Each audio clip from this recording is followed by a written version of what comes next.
Benvenuti allora ancora ad una nuova puntata di Radio Veneto Agricoltura che quest'oggi è onorata di ospitare l'assessore regionale all'agricoltura, alla pesca e poi a cosa ancora? Alla caccia e il consorzio di bonifica. È il consorzio di bonifica della Regione Veneto, il dottor Giuseppe Pan. Siamo qui per approfondire che cosa? Per approfondire innanzitutto i dati che Veneto Agricoltura ha dato la settimana scorsa, i primi dati sull'andamento dell'agricoltura veneta, e poi anche per capire un po' come si andrà, soprattutto come assessorato, sulla gestione del 2019. A questo proposito diciamo subito che, e quindi partiamo con le buone notizie da questo punto di vista, il Veneto è tra le prime regioni, se non la prima regione, per l'erogazione dei contributi sul programma di sviluppo rurale. Certo, noi abbiamo attualmente emesso proprio anche prima delle feste natalizie, alla fine del 2018, anche bandi per altri 90 milioni, quindi abbiamo un avanzamento attualmente quasi del 100%, quindi siamo arrivati quasi alla fine dell'ultimo anno della programmazione, quindi con naturalmente emissione di bandi e di pagamenti che superano la soglia europea, quella così definita, ma anche quella nazionale, quindi siamo proprio la prima regione per appunto assistenza e contribuzione al mondo agricolo. Qual è l'ultima novità sui bandi? L'ultima novità dei bandi è che comunque questi bandi, gli ultimi proprio emessi, riguardano gli investimenti, la misura 4.1, la misura 6.1, quella per i giovani. Ricordo che il primo insediamento dei giovani ha portato, mi pare, intorno quasi alle 6.000 aziende nuove gestite da ragazzi tra i 18 e i 40 anni.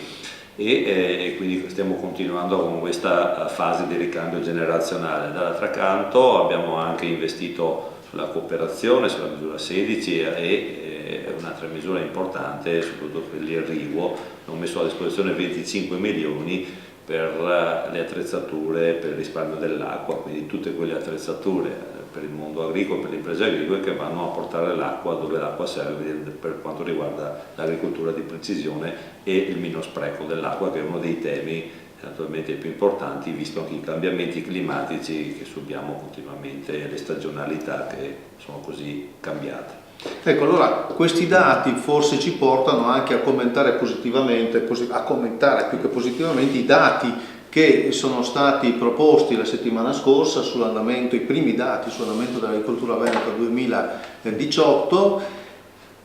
A dire il vero, forse sono dati positivi, quasi 6,4 miliardi di prodotto lordo. Forse sono anche positivi perché c'è un sistema regione, AVEPA, l'Agenzia per i Pagamenti, e Veneto Agricoltura, che supportano bene il sistema primario, il sistema agricolo veneto. Se le 64.000 imprese che così sono quelle attive, diciamo, che dai dati che ci dà la Camera del Commercio nel nostro Veneto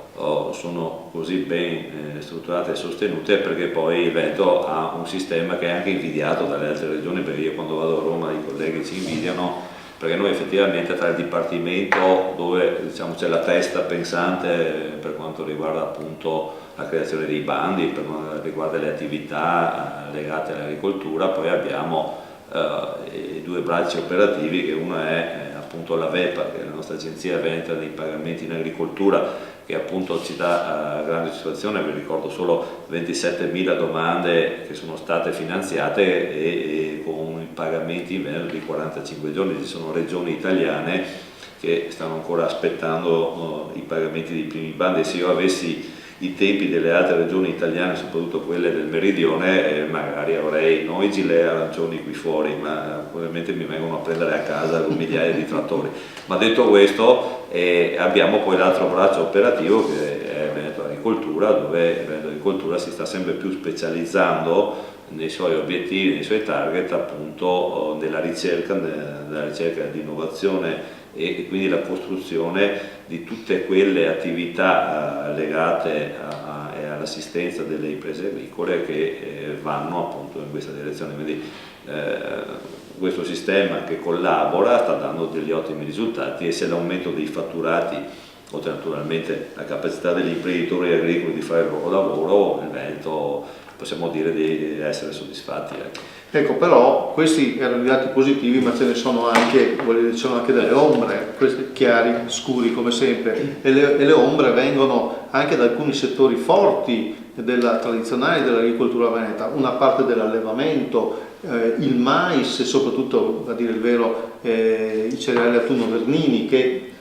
alcune colture specializzate come l'asparago, la fragola. Sì, è chiaro che ci sono filiere e filiere con soddisfazioni diverse. Noi abbiamo avuto una grande espansione del vitivinicolo, in Veneto siamo la prima regione italiana per ettari a terra, 94.000 ettari, più di 30.000 imprese che lavorano su questo settore, export di 2 miliardi e 2, quindi settore filiera d'oro, quella che traina tutti gli altri, tra l'altro nel 2018 con una più 48% di produzione, quindi una filiera importante. Però vorrei anche parlare delle altre che sono quelle dell'ortofrutta, che anche qui abbiamo avuto delle ottime situazioni quest'anno, soprattutto per quanto riguarda la frutta, mele, in particolare il kiwi in grande ripresa, alcuni dati negativi invece sulle fragole, sulle pere, dovute anche purtroppo alla cimice asiatica che ha battuto forte quest'anno e quindi stiamo trovando anche delle soluzioni. Abbiamo il reparto zootecnico che anche qui comunque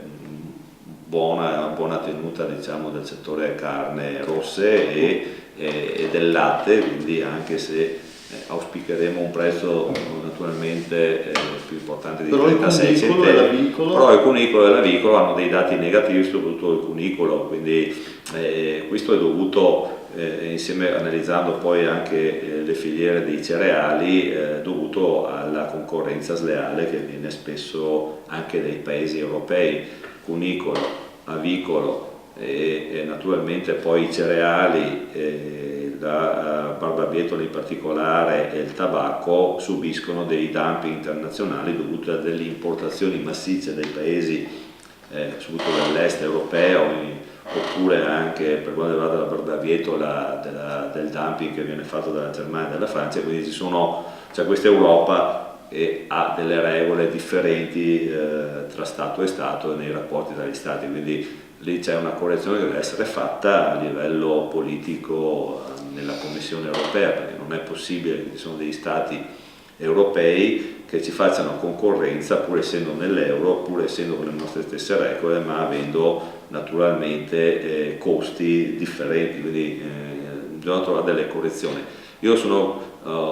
convinto che comunque anche i dazi che sono stati messi a livello internazionale su alcune culture stiano anche creando dei problemi sui mercati internazionali, ad esempio i dazi americani sul mais e sulla soia stanno creando degli squilibri. Probabilmente avremo molto più soddisfazione noi europei a vendere i nostri cereali in Cina adesso rispetto agli americani. Senta Assessore, due domande per chiudere. La prima è in prospettiva, fra 2 anni ci saranno le elezioni, quindi tendo a dire lei terminerà il suo mandato, poi non so il futuro quale sarà, appunto, ma lei per che cosa vorrà essere ricordato per questa sua attività d'assessorato? Beh, guardi, è stata una bella domanda che mi porrò magari tra un anno, però effettivamente quello che vorrei che si ricordasse di questo mandato è che l'agricoltura, che naturalmente e tanti comparti che sono il fiore dell'occhiello della produzione della nostra regione, sia considerata per quello che è rispetto agli altri comparti produttivi della nostra regione, quindi al di là del turismo, al di là della meccanica, al di là magari dell'industria, dell'artigianato, dire che comunque al centro del nostro Veneto, al centro della nostra attività ci sia proprio il mantenimento dell'agricoltura e degli agricoltori nelle nostre campagne. È chiaro che i segnali a volte sono buoni, a volte sono meno buoni, però quello che vorrei è riuscire a impostare la nuova PAC insieme naturalmente al governo centrale affinché appunto fosse riconosciuta ai nostri agricoltori il giusto prezzo per i propri prodotti. Quindi bisognerà tarare appunto questi interventi che noi facciamo soprattutto al sostegno del reddito delle nostre imprese. Vorrei essere ricordato per questo. Ecco, e allora proprio per questo l'ultima domanda è proprio, come posso dire, di attualità. C'è un grosso flagello che ultimamente c'è per quanto riguarda l'agricoltura, soprattutto in alcune aree collinari eccetera, cioè in linea di massima cinghiali e comunque tutti selvatici. Sì, questo è un flagello che io come assessore alla caccia mi sono occupato spesso, sia per quanto riguarda tutti i problemi legati all'aumento della fauna selvatica, dai lupi ai cinghiali, ai cervidi, naturalmente ai cormorani ad esempio, che stanno flagellando i nostri fiumi, ma anche il siluro per quanto riguarda la pesca. Io ho anche la pesca, quindi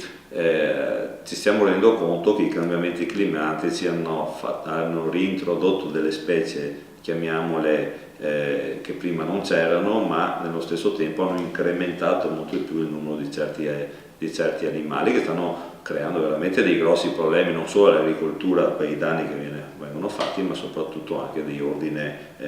come dire, sicurezza sociale. Sui cinghiali noi abbiamo fatto il piano di gestione regionale e il cinghiale può essere abbattuto tutto l'anno con tutti i sistemi che sono a disposizione. C'è molto ancora da lavorare perché i cinghiali purtroppo si moltiplicano in maniera importante. La svolta in Veneto la avremo quando, grazie al mio intervento, tutte le polizie provinciali saranno un unico corpo di polizia regionale, quindi interverranno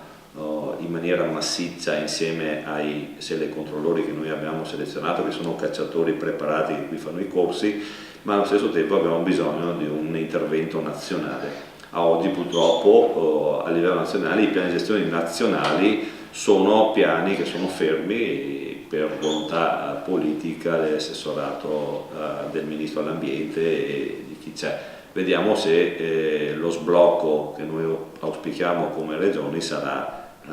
fatto e se ci verranno dietro a Roma, altrimenti dovremmo lavorare molto di più noi qui a livello locale. Grazie allora all'assessore Giuseppe Pan, che reinvitiamo e spero avremo presente più volte. Allora l'appuntamento con Radio Veneto Agricoltura è per la settimana prossima con Renzo Micheletto e Mimo Vita.